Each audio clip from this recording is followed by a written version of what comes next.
Buenos días a todos y a todas y qué alegría, ¿no? Vernos un domingo más aquí llenos de gozo y de ganas de aprender algo más del Señor y de alabarle a Él. Pues vamos a empezar este culto leyendo el Salmo 146. Aleluya, alabado sea el Señor. Alaba, alma mía, al Señor. Alabaré al Señor toda mi vida. Mientras haya aliento en mí, cantaré salmos a mi Dios. Con todo nuestro ser, ¿no? Con todas nuestras fuerzas alabaremos a Dios. No pongan su confianza en gente poderosa, en simples mortales que no pueden salvar. Exhalan el espíritu y vuelven al polvo, y ese mismo día se desbaratan sus planes. Dichoso aquel cuya ayuda es el Dios de Jacob, cuya esperanza está en el Señor su Dios, creador del cielo y de la tierra, del mar y de todo cuanto hay en ellos, y que siempre mantiene la verdad. El Señor hace justicia a los oprimidos, da de comer a los hambrientos y pone en libertad a los cautivos. El Señor da vista a los ciegos, el Señor sostiene a los agobiados, el Señor ama a los justos, el Señor protege al extranjero y sostiene al huérfano y a la viuda, pero frustra los planes de los impíos. Oh Sión, que el Señor reine para siempre, que tu Dios reine por todas las generaciones. Aleluya, alabado sea el Señor. Pues nos ponemos en pie y vamos a alabar a nuestro Señor.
Señor, gracias por este nuevo día que nos has regalado. Gracias, Señor, por tus bendiciones y tus provisiones. Gracias, Señor, por habernos traído aquí a tu casa. Y, Señor, hemos desayunado en casa el alimento, pero venimos a buscar el alimento para el Espíritu, Señor. Venimos a tu casa, Señor, esperando que tú derrames sobre todos y cada uno de tus hijos, allá donde estén, el alimento que solamente proviene de ti, Señor, de tu palabra. Te queremos dar gracias, Señor, y pedirte que bendigas a todos y cada uno de tus hijos allá donde estén. En el precioso nombre de tu Hijo, Cristo Jesús. Amén. Amén.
pues ahora es el tiempo de los diezmos y las ofrendas y vamos a ponerlo en oración.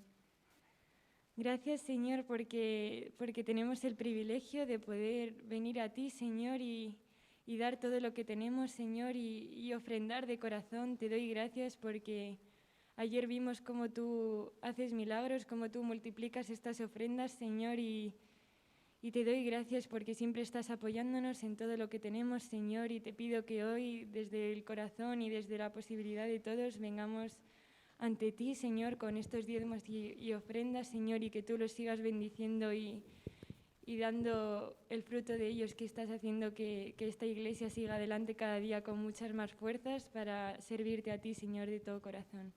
Por amor de Jesús, amén.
Podemos tomar asiento.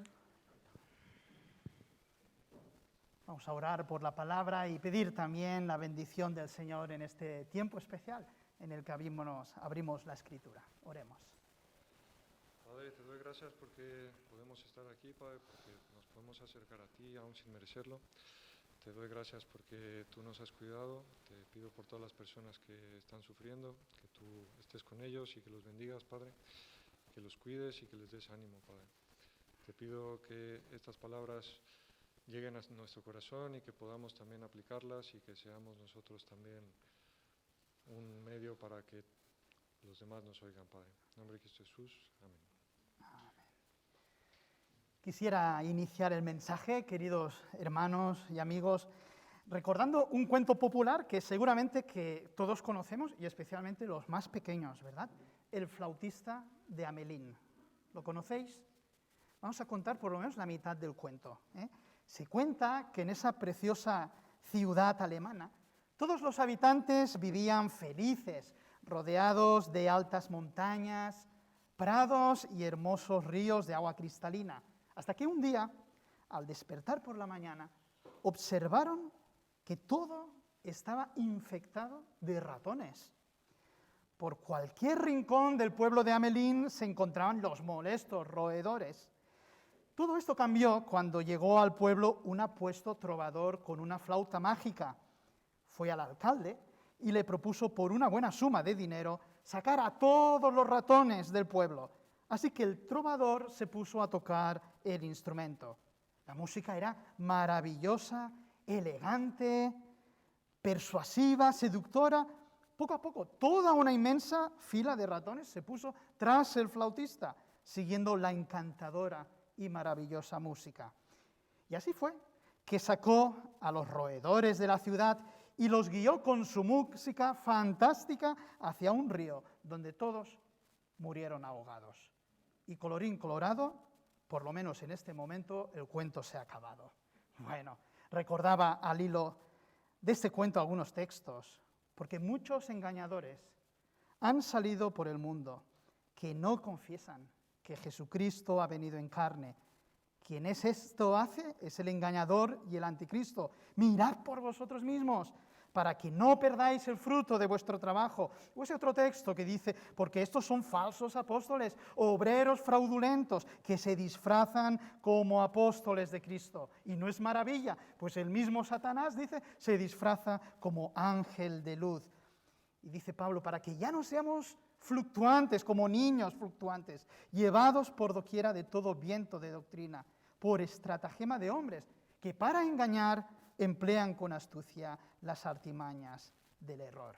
Bueno, numerosos, permitidme la expresión, flautistas de Amelín, pero en el aspecto religioso, espiritual, filosófico, también han salido desde el tiempo de los apóstoles hasta nuestro tiempo por el mundo, y con sus discursos llenos de ingenio, llenos de maravillas, de palabras bonitas, elegantes, melodiosas, con sus filosofías vacías y huecas, tratan de engañar a las personas. Con esos discursos deslumbrantes tratan de llevar por el camino del extravío a las gentes y aún, si pueden, a los mismos creyentes en el Señor. Pablo vuelve a insistir entonces en este tema, hermanos, y lo hace con estas palabras en el capítulo 2 de Colosenses, versículos 8 al 10. Leeré en esta ocasión Nueva Versión Internacional. Colosenses 2, del 8 al 10. Cuidaos de que nadie os cautive con la vana y engañosa filosofía que sigue tradiciones humanas, la que está de acuerdo con los principios de este mundo y no conforme a Cristo. Toda la plenitud de la divinidad habita en forma corporal en Cristo, y en Él, que es la cabeza de todo poder y autoridad, vosotros habéis recibido esa plenitud. Nos preguntamos en esta mañana, hermanos, ¿qué observamos hoy en nuestro texto? ¿Qué nos quiere decir Dios a través del mismo? ¿Qué exhortaciones, advertencias, lecciones imperecederas encontramos para la Iglesia del Señor en nuestro tiempo? Pues, en primer lugar, encontramos una advertencia frente al engaño, frente a la seducción de los falsos maestros y las falsas enseñanzas. Así escribe el apóstol Pablo, y acabamos de leer, cuidaos de que nadie os cautive con la vana y engañosa filosofía que sigue tradiciones humanas, la que está de acuerdo con los principios de este mundo y no conforme a Cristo. La frase empieza entonces, hermanos, con un serio llamamiento, ¿verdad? A prestar atención, a estar en guardia, a tener cuidado, a protegerse uno mismo frente al peligro. Se trata, aquí dice Pablo, de estar prevenidos, de estar preparados ante el peligro real, de ser hechos cautivos, prisioneros, esclavos de las falsas enseñanzas, aún en el seno de la comunidad cristiana. Cuidaos de que nadie os cautive con la vana y engañosa filosofía. Aquí no se refiere Pablo a la filosofía tal como la conocemos hoy, esa disciplina que se estudia, quizás se debería estudiar más en los institutos y las universidades, ¿verdad? Toda esa historia de insignes pensadores que desde el inicio de la civilización en Grecia y Roma hasta nuestros tiempos trataron de dar explicación respecto al mundo, la vida, la muerte. Pablo se refiere a otra cosa, se refiere a algo más general, sistemas de pensamiento pseudo-filosóficos, ideologías, doctrinas, teorías, aún pseudo-religiones que son totalmente vanas, ilusorias, huecas, triviales, sin sustancia y a la vez positivamente engañosas. Tienen como propósito extraviar la conciencia del ser humano, cautivar a los ingenuos, a los débiles, hacerlos esclavos del error y conducirles hacia el dominio de la oscuridad. Esa filosofía engañosa, escribe el apóstol, afirma, sigue tradiciones humanas. Es decir, está totalmente centrada en lo meramente humano. Desconoce totalmente a Dios, su plan, su palabra. Además, es una filosofía que está de acuerdo a los principios de este mundo, o como dicen otras versiones, los rudimentos de este mundo, o los espíritus elementales del mundo o del cosmos. Es imposible saber a ciencia cierta, después de 2000 años de historia, a qué se refiere exactamente Pablo, ¿verdad?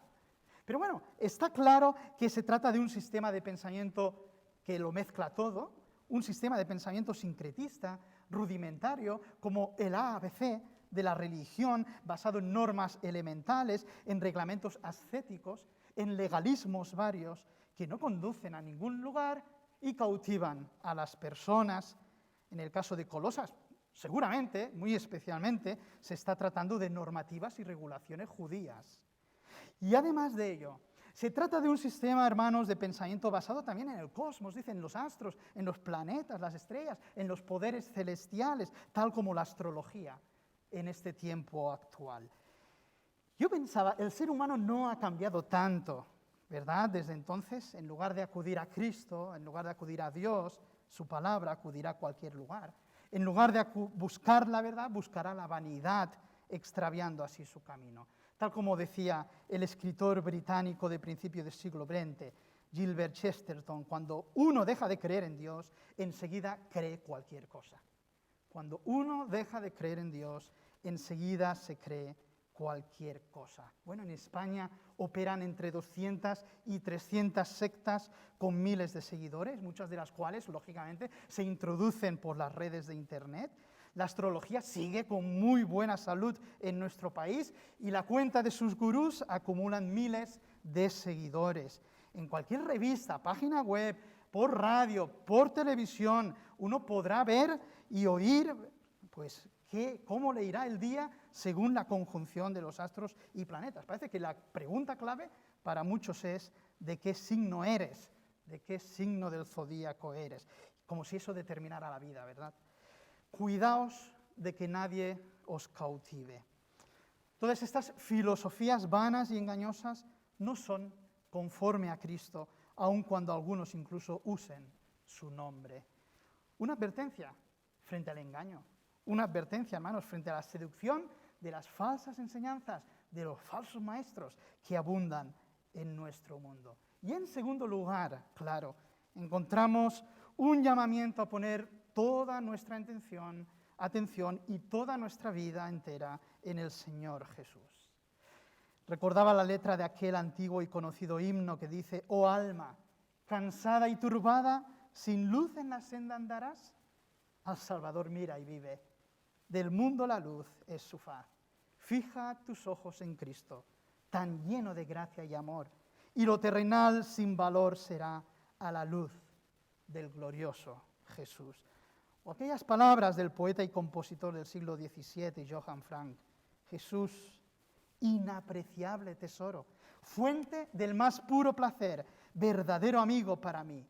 Sediento está mi corazón hasta casi desfallecer, siguiéndote siempre a ti. A ti pertenezco, Santo Cordero, no me ocultaré de ti, nada buscaré fuera de ti. Pablo nos ofrece un bello retrato de quién es Jesús y de las bendiciones que en Él obtenemos por la fe como creyentes. Leemos en los versículos 9 y 10, toda la plenitud de la divinidad habita en forma corporal en Cristo y en Él, que es la cabeza de todo poder y autoridad. Vosotros habéis recibido esta plenitud. En otras palabras, para empezar, cuando miramos a Cristo, estamos viendo a Dios, estamos contemplando a Dios. En Cristo habita toda la divinidad. Es Dios hecho hombre. Los atributos de Dios son del Hijo. Su majestad, su gloria, su bondad, su amor, su poder son del Señor y son del Padre. Jesucristo es la revelación, hermanos, perfecta y plena y completa de Dios. Leamos los evangelios. Las palabras de Cristo son las de Dios. Los hechos de Cristo son los de Dios.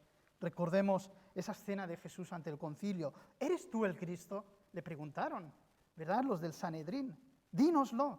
Y Jesús les dijo: si os lo dijere, no creeréis. Y también si os preguntare, no me responderéis ni me soltaréis. Pero desde ahora el Hijo del Hombre se sentará a la diestra del poder de Dios. Imagínate las caras de todos los que escucharon esto.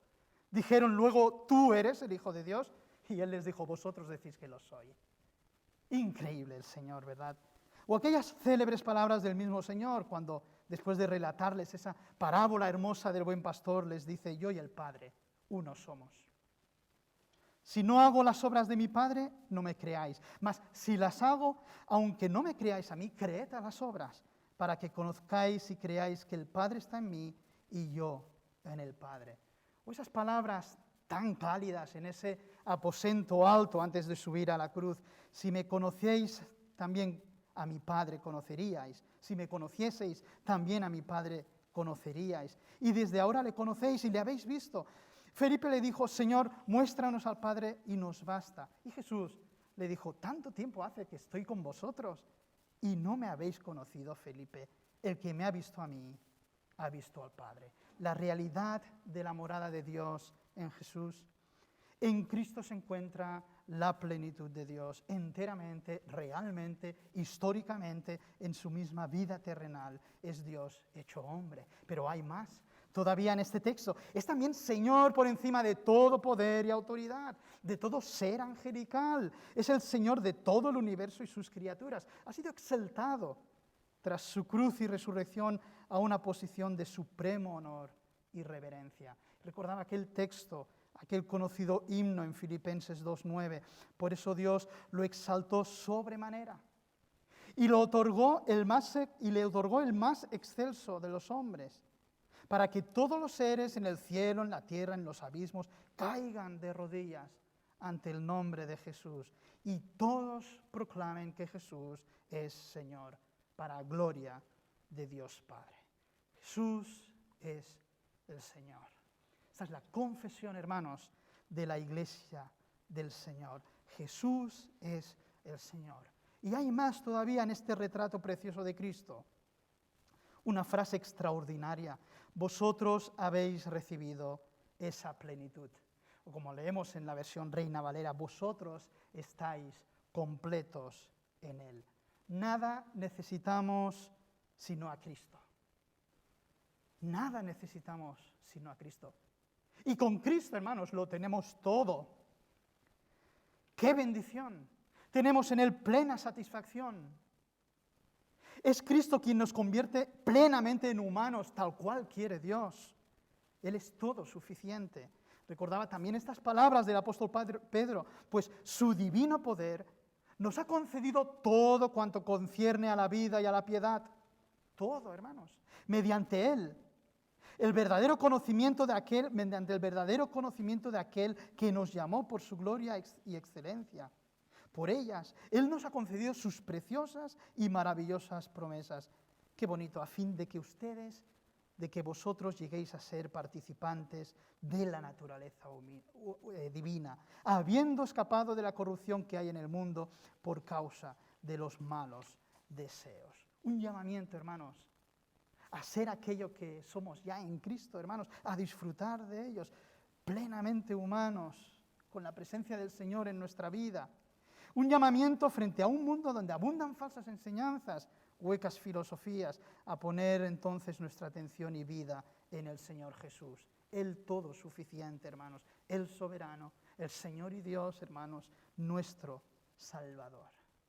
Frente a las falsas enseñanzas y vanas y huecas sutilezas del enemigo que abundan en este tiempo, frente a aquellos flautistas de Amelín que existen, ¿verdad?, en el terreno de las ideas, de las filosofías y religiones, que entonan cautivadoras músicas para los oídos incautos, frente a todo el engaño que nos rodea y frente a la grandeza y majestad de Cristo, hermanos, su todo suficiencia y lo que ha hecho por cada uno de nosotros, bien podemos terminar con una oración. Es un poema hermoso de entrega. Señor, yo quiero. Un poema de Antonio Almudévar. Señor, yo quiero ser humilde. De ti, Señor, quiero aprender. Seguir las huellas de tu amor. Tu voz quiero obedecer. Señor, yo anhelo ser sincero. Hablar y hacer siempre verdad. Imitar tu ejemplo con valor. Huir de la falsedad. Señor, yo quiero consagrarme, mi vida a ti quiero ofrecer. Tuyo soy, dispón de mí, Señor, sin ti nada puedo hacer. Señor, mi anhelo es ofrecerte el fruto de tu excelso don, que otras almas pueda yo guiar, mostrarles tu redención.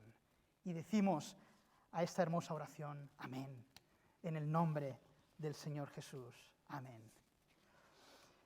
Vamos a entonar un cántico, que es un cántico también de respuesta al mensaje de la palabra, de respuesta a esa palabra que nos llega a nuestras vidas. Es un mensaje, es un texto, es un cántico, que decimos a ti, el alfa y la omega, el gran yo soy, me entrego. Pues vamos a entonar este cántico hermoso, orando al Señor y poniendo nuestras vidas en sus manos. Puestos en pie, hermanos.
Y terminamos con una bendición que encontramos en la epístola de Pedro y que dice así: mas el Dios de toda gracia, que nos llamó a su gloria eterna en Jesucristo, después que hayáis padecido un poco de tiempo, Él mismo os perfeccione, afirme, fortalezca y establezca. A Él sea la gloria y el imperio por los siglos de los siglos. Amén. Amén. Que el Señor os bendiga, os guarde, hermanos. Podemos tomar asiento.